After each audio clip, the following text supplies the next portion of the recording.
Okay, so in the background we've got some Call of Duty 4 PC gameplay. Now I can only apologise to those of you who who think I'm probably okay at PC games. I'm not that good, but this is an okay gameplay that I picked up because I was going to show some COD 4 on the Xbox 360, but I can't find my disc anywhere. Somehow, some way, it's got lost somewhere in amongst the chaos that is my house. So I had to go straight onto the PC and capture some gameplay for this commentary alone. Now, the one thing I will say about it before I go on with the commentary is it's quite slow paced, and the reason it's slow paced is twofold. The first one being is that the team we were playing against were very campy, they were very hidey away, if that's even a word, and they were all bushwookies for some bloody reason, so they were just blending in with the grass, and all the textures were just, they were in their favour. The other reason is because, as aforementioned, I am not a PC player, so I tend to play it very carefully on PC, because my reaction time isn't always the best, but it's a half decent gameplay, so hopefully you'll enjoy it. Now, it probably is for the best that I've shown the COD 4 on PC version, because this is out of the many that I've played on the Xbox 360, on the PlayStation 3, and on the PC. This is the one that's got the highest definition. It's got the best graphics, it's got the sharpest contours, the sharpest edges. Everything looks a little bit more crisp, but not to the extent that I'm expecting the new release of Call of Duty 4 for the PlayStation 4 and for the Xbox One to be, because I honestly believe that they are going to probably try to match the 60 frames a second whole shebang, and but I think it's just going to look a lot sharper, a lot more crisp. I can only assume from what I saw at the end of the Infinite Warfare trailer that it's going to be pretty special. Now, as I mentioned before, I am really excited about Call of Duty 4 being released on the PlayStation 4 and the Xbox One, because I honestly think, and you can correct me if I'm wrong, but this is just a theory of mine, I honestly think that it's going to save, if it does really, yeah, I suppose it does need saving, I think it's going to save Call of Duty in its essence, because people at the moment are sort of getting a little bit frustrated with the whole futuristic thing, the way it's going. Once upon a time, people were saying, oh, I want this, I want that, it's not advanced enough, we want, extra camos, we want extra this, extra that, and as time's gone on, I think it's become fluctuated with too much content to the point where it's just blown everybody's mind, and they've forgotten about the basics. The basic gameplay, the basic stability of the game has all been totally forgotten, because they've concentrated on the demands of the community who've wanted that little bit more of this, bit more of that, just something extra. I personally believe that the release of this alongside Infinite Warfare is going to be good, because what you've got to bear in mind is that Call of Duty now, the Call of Duty community as a core now is bigger than it ever has been. Even though once upon a time, COD 4, Modern Warfare 2, you used to see the best part of nearly 1 million people online. You'd see 500, 600,000 people playing at a time. You don't get those figures now, you don't get those numbers. I know it's because there are a lot more consoles spread out, but still you don't get those figures, bearing in mind how many people have actually watched that video, but you never really see those people playing. So Call of Duty, the community now as a nucleus, is a lot bigger than it used to be, to the point where there's a 68-year-old gentleman where I work who is an avid Black Ops 3 player, and apparently he's quite good. I don't know, I can only take his word for it. But, I was chatting to somebody about Black Ops 3 and his ears pricked up, and he's just the most unlikely looking COD player that you can ever imagine. But with the release of Call of Duty 4, I honestly believe that the people now who probably once upon a time never had the chance to play Call of Duty 4, people who, let's say for the sake of argument, 18-year-olds, some 18-year-old guys who probably had strict parents, and, when they were sort of 11, 12, their parents were like, no, you're not getting that, it's an 18 title.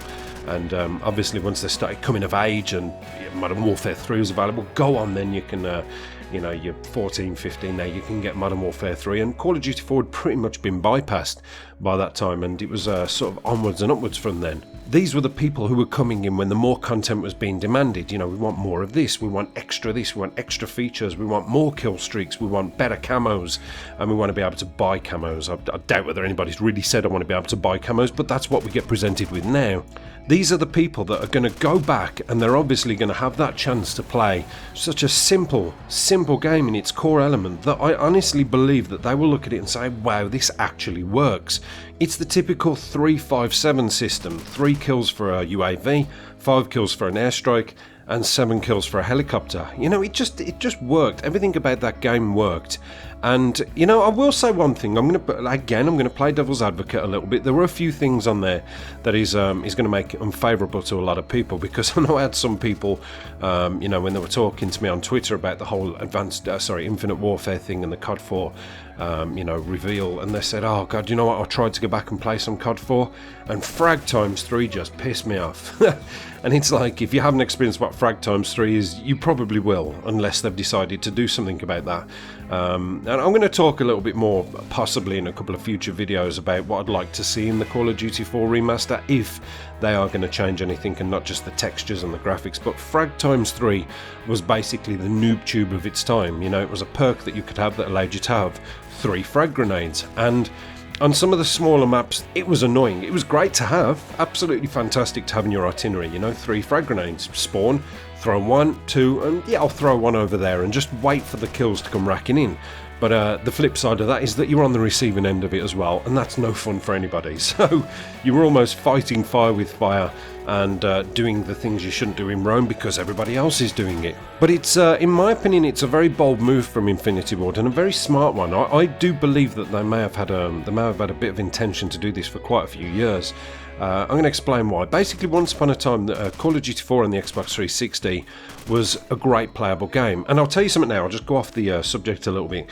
For those of you people who have good internet and feel like you've been punished up until now, well, fear not, because if the engine stays the same, which I think it probably would, I don't know whether the old engine would be able to deal with the high definition graphics, but if the old engine stays the same as it was, and the you know, the way it played with regards to the networking and things like that, if you had good internet, you were rewarded. You know, you weren't bullshitted, you weren't beaten by Johnny Two Bar, you know, the man sort of Wi-Fiing off his McDonald's internet that's 2 miles away would get the drop on you. You would get the drop on them. I mean, look at this gameplay in the background. There's one point where I check on the check on the scoreboard, and I look at the ping bars, and I'm on about a 31 ping, and some of these guys are on like a 300 ping.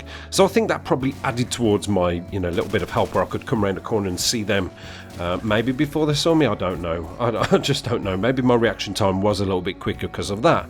But this was where having good internet paid off, and it all sort of went a little bit downhill from here, you know. But it's just my personal belief. I could be wrong, but the way that the Call of Duty audience is at the moment, and how vast it is, when they see something this simplistic, and obviously we move into the next generation of Call of Duty in, say, 2017. It's going to have to, it's going to have to go back in time. It is. They can't just push forward with more advanced warfare, more infinite warfare. Let's go further into space. Let's go beyond. Let's be fighting little green men and amoebas and things like that. You know, people are going to be looking at it, hopefully, and saying, well, actually, that worked. You know, it didn't matter about camos. You had your digital, your blue tiger, your red tiger, your gold camo. You know, you were rewarded for how good you were with your gun with the camos that you received, and you didn't have to buy them. But yeah, going back to what I was going to say before I got completely sidetracked, I honestly think that they've been thinking about this for a little while, because once upon a time Call of Duty 4 was quite unplayable. It was good at one time, and then all of a sudden, when people moved on to other games, all the glitches and the modders and everything moved in, and there was people, if you remember some of my gameplay in the past, there was people killing you from underneath the map and in the sky, and, you know, having invisibility and stuff like that. And what they did on Xbox 360, I don't know about PS3, was they went back and cleaned it up. You know, Activision or Infinity Ward went back. They had a massive clean-up. They got rid of all the sort of mods and the glitches and the hacks, or whatever you want to call them. And now it's practically, I don't know. I haven't seen anything on COD 4, Xbox 360 for a very long time. I haven't seen any problems, any issues, anything untoward, any aimbot, any wall hacks, or anything like that. So it's almost like they were sort of preparing us for it in certain respects, because I wouldn't think, with the way it is at the moment, you know, say like World at War, the way that is at the moment, I wouldn't think they would be able to do a remaster of that, because who would want to actually go back and get fucking wall banged, or, you know, no scoped from across the map from some guy who's just instantly locked onto you. That doesn't happen on COD 4, and unfortunately it does on World at War. But yes, I believe it could be a step in the right direction, I really do, and I think this new audience is going to take a look and maybe realise that sometimes less is actually more. If you had the opportunity to live in a house for a year, Whose house would you live in? Would you live in Grandma's house that's got 600,000 ornaments and all the things she's collected in the past, all the wall decorations, paintings and dust and cobwebs hanging off, all these things because the house is so goddamn cluttered because she's collected so much crap over the years? Or would you rather stay at the nice quiet apartment where it's very simplistic, very minimalistic, but very pleasing to the eye? Just something to think about. Thanks for watching, guys.